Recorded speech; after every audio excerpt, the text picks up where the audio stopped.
the big story and the surprise of the first round, EJ Manuel. The Bills had traded down to 16. They need a quarterback, and new head coach Doug Marrone had coached Ryan Nassib at Syracuse. All the pieces were in place to take Nassib, but the Bills went with Manuel. We spoke to him last week, and even then, he was extremely confident that he would go in the first round. I do see myself going fairly high. It's just a matter of one of those teams that's fallen in love with me, and I think it's about 3 or 4 of them who have, so I think one of them will go ahead and pull the trigger on Thursday.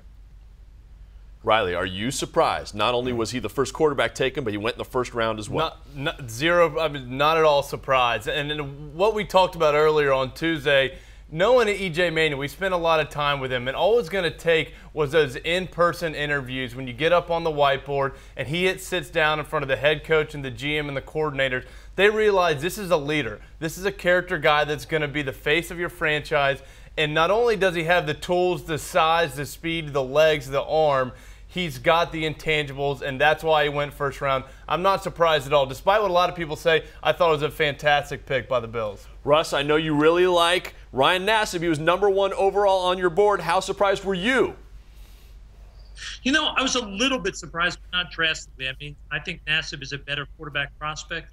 When you look at what Manuel brings to the table, he has a great arm, which will help him deal with the real windy conditions in Buffalo. He's got very good accuracy, quick release, and he's a natural athlete who can make plays running with the ball, which fits perfectly in Buffalo's desire to do some of that run option. So when you add everything up, it makes sense that he's the Bills' quarterback.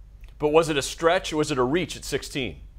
I don't know if it's so much a reach. I think they could have probably waited on him. But the reality is, if you have a quarterback you love, and you're considering him in the first round, you should take him in the first round. Because if you don't, and you hope to get him in the second, and you don't get him, you will regret that. Always take a quarterback because it's the only position you can't afford to be without.